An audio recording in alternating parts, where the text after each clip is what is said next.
കേരളത്തിൻ്റെ ദേശീയ തലത്തിൽ മറ്റെല്ലാ സംസ്ഥാനങ്ങളും ഏറ്റവും അധികം അമ്പരന്നു പോയത് ചന്ദ്രബാബു നായിഡുവിനെ പോലെയൊക്കെ ഉള്ള മുഖ്യമന്ത്രിമാരാണ്. അവരുടെ സ്ഥാനം കേരളം തട്ടിക്കൊണ്ടുപോയി, കേരളത്തിന് കിട്ടി, അത് തിരിച്ചു പിടിക്കുക അത്ര എളുപ്പമുള്ള കാര്യമല്ല എന്ന നിലയിൽ ദാവോസിൽ വെച്ച് ചന്ദ്രബാബു നായിഡു ഒക്കെ പറഞ്ഞ സാഹചര്യങ്ങളൊക്കെ നമ്മൾ മലയാളികൾ കണ്ടു കഴിഞ്ഞതാണ്. അതുപോലെ IIMൻ്റെ കാര്യം, മസൂറിയിലെ സിവിൽ സർവീസുകാരുടെ ട്രെയിനിങ്ങിലേക്ക് കേരളത്തിൻ്റെ ഈസ് ഓഫ് ഡൂയിങ് ബിസിനസ്സിൽ രാജ്യത്തെ മികച്ച വ്യവസായ സൗഹൃദ അന്തരീക്ഷമുള്ള ഒന്നാമത്തെ സംസ്ഥാനത്തിലേക്ക് 28-ൽ നിന്ന് പടിപടിയായി നമ്മൾ എത്തി വന്ന, ആകെ 29 സ്റ്റേറ്റുകൾ, അതിൽ 28 നമ്മുടെ സ്ഥാനം. അവിടെ നിന്നാണ് നമ്മൾ എത്തിയത്. അപ്പോൾ ഈ പശ്ചാത്തലത്തിൽ അത് പഠിക്കാൻ മുഹമ്മദ് ഹനീഷിനെയാണ് വിളിച്ചിട്ടുള്ളത്. അപ്പോൾ ഇതെല്ലാം നിൽക്കുന്ന ഒരു യാഥാർത്ഥ്യം. പക്ഷേ അവിടെ ഏതായാലും ഇപ്പോഴത്തെ വളരെ സെൻസേഷനായിട്ടുള്ള ഒരു വിഷയത്തെ പ്രതിപക്ഷ നേതാവുമായിട്ട് കണക്ട് ചെയ്യുകയാണ് ചെയ്തിട്ടുള്ളത്. കേരള വിരുദ്ധമായിട്ടുള്ള, അങ്ങേയറ്റം ഹീനമായിട്ടുള്ള, മ്ലേച്ഛമായിട്ടുള്ള ഒരു പരാമർശത്തിലൂടെ ഹാസ്യമെന്ന പേരിൽ നടത്തിവെച്ചതാണ് മുമ്പ് പറഞ്ഞ ജസ്പ്രീത് സിംഗ്.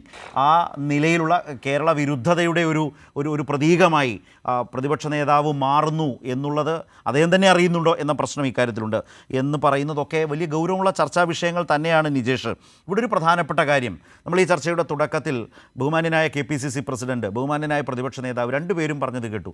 തൊട്ട് പിന്നാലെ ഇന്ന് ശശി തരൂർ പറഞ്ഞതും കേട്ടു. വലിയ അതൃപ്തി, എതിർപ്പ് പ്രതിപക്ഷ നേതാവിൻ്റെ വാക്കുകളിൽ അന്നു മുതലുണ്ട്. ഇന്ന് KPCC പ്രസിഡന്റ് പറഞ്ഞത് അങ്ങനെ കാര്യമായ ദ്രോഹമൊന്നും പാർട്ടിക്ക് ചെയ്തിട്ടില്ല, പാർട്ടിക്ക് ഒരു ദോഷവുമില്ല, അങ്ങനെ ഏതെങ്കിലും ഒരു പൊളിറ്റിക്കലി ഇൻകറക്റ്റാണ് തരൂരെന്ന് പറയുന്ന നിലയിലേക്കുള്ളൊരു നിലപാടേ KPCC പ്രസിഡന്റ് എടുത്തിട്ടില്ല. ഹൈക്കമാൻഡും ആ നിഗമനത്തിലേക്ക് തന്നെ പോയി. ഇന്നും ഉറച്ചു നിന്ന് തരൂർ അത് പറയുന്നത് നമ്മൾ കേട്ടു. നിജേഷ് എന്ന കോൺഗ്രസ് പ്രതിനിധി ഇതിൽ ഏത് പക്ഷത്ത് നിൽക്കുന്നു? ഏത് വാദഗതിയോടൊപ്പമാണ് നിജേഷിൻ്റെ മനസ്സ്? എന്റെ മനസ്സല്ല, എന്നെ ഏൽപ്പിച്ച പണി കോൺഗ്രസിന്റെ നിലപാട് പറയുക എന്നുള്ളതാണ്. മനസ്സില്ലാത്ത പണിയാണോ കോൺഗ്രസിന്റെ? താങ്കളുടെ മനസ്സില്ലാത്ത പണിയാണോ അവതരിപ്പിക്കാൻ പോകുന്നത്? എന്റെ മനസ്സ് വേറെ, ഞാൻ ഇവിടെ പറയാൻ പോകുന്ന പണി വേറെ എന്നാണോ? അല്ല, ശരത്ത് ചോദിച്ചത് എന്റെ മനസ്സാണല്ലോ. അതെ അതെ, ഏൽപ്പിച്ച പണി ഉറപ്പായും. കേരളം എന്ന് പറയുന്ന ഒരു കോൺടെക്സ്റ്റിലുകൊണ്ടാണ് ഞാനത് ചോദിച്ചത്. നമ്മുടെ നാടിന്റെ നിജേഷ് അരവിന്ദന്റെ മനസ്സ് ഉറപ്പായും. ഞാൻ അങ്ങനെ തന്നെയാ ജയിക്കിനോടും ചോദിച്ചത്. ഞാൻ ജയിക്കിനോടും ചോദിച്ചത് അങ്ങനെ തന്നെയാ. ജയിക്കിന്റെ മനസ്സെന്നാ ചോദിച്ചത്.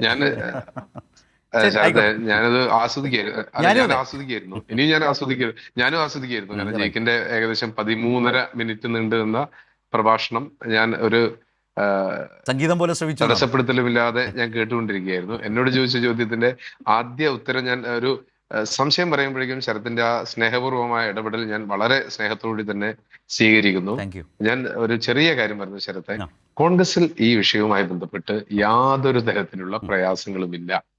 അത് ഉണ്ട് എന്ന് ആരൊക്കെ സമർത്ഥിച്ചാലും ശരി, അവരവരുടെ സ്വപ്നങ്ങൾ കണ്ട് മുന്നോട്ട് പോവുക. ഞാൻ ഈ വിഷയവുമായി ബന്ധപ്പെട്ട് കഴിഞ്ഞ കുറേ ദിവസമായി വ്യത്യസ്തമായ അഭിപ്രായങ്ങൾ ഇതുപോലെ ചാനലുകളിൽ പറയേണ്ടി വന്നിട്ടുണ്ട്. ആദ്യ ദിവസം പറഞ്ഞത് തന്നെയാണ് ഇന്നും പറയുന്നത്. അതുകൊണ്ട് ആ തരത്തിലേക്ക് ചർച്ച കൊണ്ടുപോകേണ്ട കാര്യമില്ല. കോൺഗ്രസിനകത്ത് ഇതുമായി ബന്ധപ്പെട്ട് യാതൊരു പ്രശ്നമില്ല. കോൺഗ്രസ് ഇടയ്ക്കൊക്കെ ഞങ്ങൾ അഭിപ്രായം പറയും, പിറ്റേ ദിവസം ഞങ്ങൾ ഒരുമിച്ച് നിൽക്കും. ആ അഭിപ്രായ വ്യത്യാസങ്ങൾ ജനാധിപത്യമാണ്. ഏതെങ്കിലും തരത്തിൽ ശ്രീ ശശി തരൂർ പറഞ്ഞ ലേഖനത്തിനോട് വിയോജിപ്പ് പ്രകടിപ്പിച്ചു, ശശി തരൂർ പറഞ്ഞു, കാണിച്ചു കഴിഞ്ഞാൽ ഞാൻ തിരുത്താൻ തയ്യാറാണ്. അവിടെ കഴിഞ്ഞു. എവിടെ അതിനപ്പുറത്തേക്ക് എന്താണ്? ഞാൻ പറയില്ല. സ്നേഹപൂർവ്വം സ്വീകരിക്കുന്നത്. ശരത്ത് കേട്ടത് തെറ്റിയതാണ്. ഞാൻ ഈ ചർച്ചയിൽ ഒരിടത്തും ഞാൻ ശരത്തിനോട് മുഖം കറുപ്പിച്ചുള്ള സംസാരമില്ല. ശരത്തിന്റെ ഓരോ ഇടപെടലിനെയും സ്നേഹപൂർവ്വമാണ് സ്വീകരിക്കുന്നത്. ഞാൻ ജയിക്കിനോട് പറയുന്നത് ജയിക്ക് പറഞ്ഞ നീണ്ട കഥകളും പ്രതിപക്ഷ നേതാവിനെ പറ്റി പറഞ്ഞ അദ്ദേഹത്തിന്റെ അലങ്കാരങ്ങളൊന്നും ഞാൻ അതൊക്കെ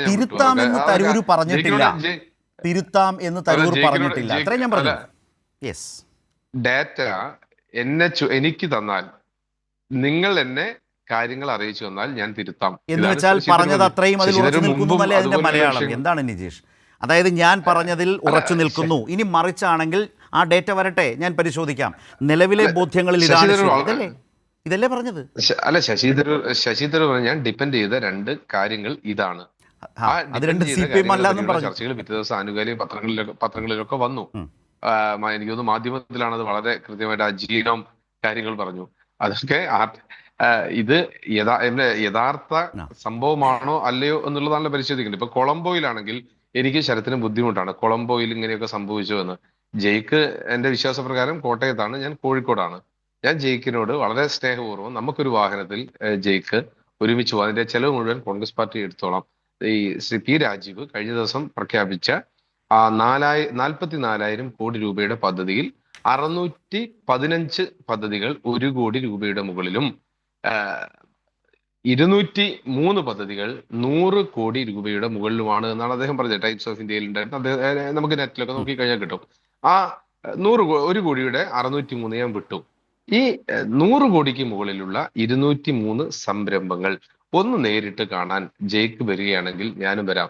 വിവരാവകാശ നിയമപ്രകാരം ഒരാൾ എടുത്ത കണക്കിൽ, ഗോവിന്ദൻ നമ്പൂതിരി എന്ന് പറഞ്ഞ എറണാകുളത്തുകാരൻ എടുത്ത കണക്കും ഉണ്ട് സൈറ്റിൽ. ആ കണക്കിൽ പറയുന്നത് കഴിഞ്ഞ 11 കൊല്ലമായിട്ട് കേരളത്തിൽ 100 കോടിക്ക് മുകളിൽ ഇൻവെസ്റ്റ് ചെയ്ത 5 പദ്ധതികളേ ഉള്ളൂ. അതിൽ ഏറ്റവും പ്രധാനപ്പെട്ട പദ്ധതി വിഴിഞ്ഞമാണ്, 7,523 കോടി. തിരുവനന്തപുരത്ത് ഒരു സൂപ്പർ സ്പെഷ്യാലിറ്റി ഹോസ്പിറ്റൽ 600 കോടി. തൃശ്ശൂരിൽ ഒരു ഹോട്ടൽ 600 കോടി. ഒരു സൂപ്പർ സ്പെഷ്യാലിറ്റി 1,200 കോടി. കോഴിക്കോട്ടെ ലുലു മാൾ 250 കോടി. ഇതാണ് വിവരാവകാശ നിയമപ്രകാരം കിട്ടിയ കണക്ക്. അതിനപ്പുറത്തേക്ക് എവിടെയാണ് ഈ 100 കോടി രൂപ ഇൻവെസ്റ്റ് ചെയ്ത വ്യവസായ സ്ഥാപനങ്ങൾ, പ്രൈവറ്റ് ആവട്ടെ പബ്ലിക് ആവട്ടെ, ഏതാണ് എന്നൊന്ന് ബോധ്യപ്പെടുത്താൻ. ഞാനതിന് ഡിബേറ്റ് ചെയ്യാനോ അങ്ങനെ ഇല്ല എന്ന് വാദിക്കുന്നൊന്നുമില്ല. പക്ഷെ ഒന്ന് അദ്ദേഹത്തിന് മനസ്സുണ്ടായിട്ട് ആ 100 കോടിക്ക് മുകളിൽ ഇൻവെസ്റ്റ് ചെയ്ത, കേരളത്തിലെ കഴിഞ്ഞ 3.5 വർഷം കൊണ്ട് ഇൻവെസ്റ്റ് ചെയ്ത ആ പദ്ധതികൾ ഒന്ന് പറഞ്ഞു തന്നാൽ വലിയ ഉപകാരമായിരുന്നു. അത്ര മാത്രമേ ഉള്ളൂ.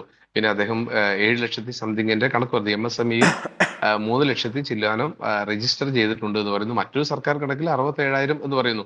MSMEയിൽ 3 ലക്ഷത്തിൽ അധികം രജിസ്റ്റർ ചെയ്യുക എന്ന് പറഞ്ഞത് മഹാസംഭവമാണ് എന്നറിയില്ല. പ്രതിപക്ഷ നേതാവ് അതുകൊണ്ടാണ് പറഞ്ഞത് കഴിഞ്ഞ ഈ 3 ലക്ഷത്തി ചില്ലാനം MSMEയിൽ രജിസ്റ്റർ ചെയ്ത സമയത്ത് സ്വാഭാവികമായിട്ടും അതിന്റെ പ്രതിഫലനം GST രജിസ്ട്രേഷനിൽ കാണണം. എന്നാൽ കഴിഞ്ഞ വർഷം ഉണ്ടായത് കേവലം 30,000 GST പുതിയ രജിസ്ട്രേഷൻ മാത്രമാണ് എന്ന് പറയുമ്പോൾ ഈ 3 ലക്ഷത്തി ചില്ലാനത്തിന്റെ 10% മാത്രമാണ് GST രജിസ്ട്രേഷൻ എടുത്തത് എന്ന് പറയുമ്പോഴാണ് നമ്മൾക്ക് ആ കണക്കിലെ അവ്യക്തത വരുന്നത്. തീർന്നില്ല. ചില പത്രപ്രവർത്തകർ പഠനം നടത്തിയിരുന്നു. MSME രജിസ്ട്രേഷൻ ഏതൊക്കെ സ്ഥാപനങ്ങൾക്കാണ്, ചില ഹോമിയോ ക്ലിനിക്കുകൾ റിനോവേറ്റ് ചെയ്തത്, ചില ബേക്കറികൾ റിനോവേറ്റ് ചെയ്തത്, ചില കൂൾ ബാറുകൾ റിനോവേറ്റ് ചെയ്തത്. അവിടെയും ഇവിടെയൊക്കെ കിടക്കുന്ന ആളുകൾ സ്വന്തം അധ്വാനത്തിന്റെ ഭാഗമായി നാട്ടിൻപുറത്തൊരു കൂൾ ബാർ തുടങ്ങി. അത് കഴിഞ്ഞ കേന്ദ്ര ഗവൺമെന്റിന്റെ നയത്തിന്റെ ഭാഗമായിക്കൊണ്ട് MSME രജിസ്ട്രേഷനിൽ ഈ തരം സംരംഭങ്ങൾ കൂടി ഉൾപ്പെടുത്താം എന്ന് പറഞ്ഞതിന്റെ അടിസ്ഥാനത്തിൽ ഉൾപ്പെടുത്തിയത് സർക്കാരിന്റെ നേട്ടമാണ് എന്ന് പറഞ്ഞാൽ, അത് സർക്കാരിന്റെ പദ്ധതിയാണ് എന്ന് പറഞ്ഞാൽ, അത് ഈസ് ഓഫ് ഡൂയിങ്, ഇവിടെ ബിസിനസ് തുടങ്ങാനുള്ള ചുവപ്പ് നാടകൾ അഴിക്കപ്പെട്ടു എന്ന് പറഞ്ഞാൽ അത് സ്വയം ഞാൻ ഒരു പുകഴ്ത്തുന്നതിന് തുല്യമാണ് എന്നാണ് എനിക്ക് തോന്നുന്നത്. എന്നാൽ അത് വസ്തുതയാണോ എന്ന് നമുക്ക് പരിശോധിച്ച് പോകാം. ഞാൻ നിജേഷിലേക്ക് വരാം. നിജേഷ് 2-3 കാര്യങ്ങൾ ഇക്കാര്യത്തിൽ പറഞ്ഞു വെച്ചിട്ടുണ്ട്. വിമർശനപരമാണ്. ഞാൻ ഏതായാലും എനിക്ക് കേട്ടപ്പോൾ തോന്നി, ചർച്ചയുടെ പൊതുവായ ഒരു സ്വഭാവത്തിൽ നിന്ന് പറയുകയാണ്, ശ്രീലങ്ക പോലെ ഇന്ത്യയല്ല കേരളം തകരാൻ പോകുന്നു എന്ന് പറഞ്ഞ് ചർച്ച ചെയ്തൊരു കാലത്ത് നിന്ന് കേരളത്തിൻ്റെ ഏറ്റവും വലിയ മികവിനെക്കുറിച്ച് സംസാരിക്കുകയും അതിൽ തർക്കങ്ങൾ ഉന്നയിക്കേണ്ടി വരുന്ന ഒരു അവസ്ഥയിലേക്ക് യഥാർത്ഥത്തിൽ രാഷ്ട്രീയമായി UDF എന്ന് പറയുന്നൊരു മുന്നണിക്കും പ്രതിപക്ഷത്തിനും മാറേണ്ടി വന്നിട്ടുണ്ട് എന്നൊരു കാഴ്ച ഇവിടെ വളരെ രസാവഹമായിട്ടുണ്ട് എന്ന് സാന്ദർഭികമായി പറഞ്ഞതേ ഉള്ളൂ. അത് വിട്ടുകളഞ്ഞു.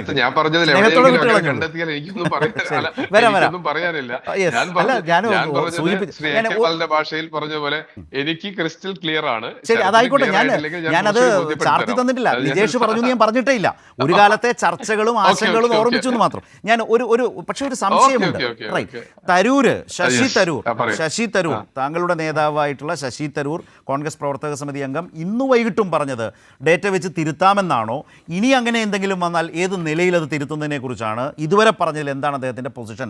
ഒരു കൺഫ്യൂഷൻ അതിനകത്ത് വരേണ്ട കാര്യമില്ല. പക്ഷേ നിജേഷ് അതിനെക്കുറിച്ച് സംസാരിച്ചപ്പോൾ ആളുകളിൽ വേണമെങ്കിൽ ഒരു ആശയക്കുഴപ്പം ഉണ്ടാക്കാം, അല്ലെങ്കിൽ എങ്ങനെയാണ് എന്ന് ഇൻ്റർപ്രറ്റ് ചെയ്യുന്നതിൽ ഒരു കൺഫ്യൂഷനൊക്കെ വേണമെങ്കിൽ തോന്നാം ചിലർക്കെങ്കിലും. നമുക്ക് ഏതായാലും അദ്ദേഹം പറഞ്ഞ, ശശി തരൂർ പറഞ്ഞ ആ ഭാഗം മാത്രം ഒന്നുകൂടി കണ്ടുകൊണ്ട് ഒരു ക്വിക്ക് റിപ്ലൈ എനിക്ക് ജയിക്കിൽ നിന്ന് വേണം. ഞാൻ അതിന് ശേഷം ശ്രീ പൊടിപ്പാറയിലേക്ക് വരികയും ചെയ്യാം.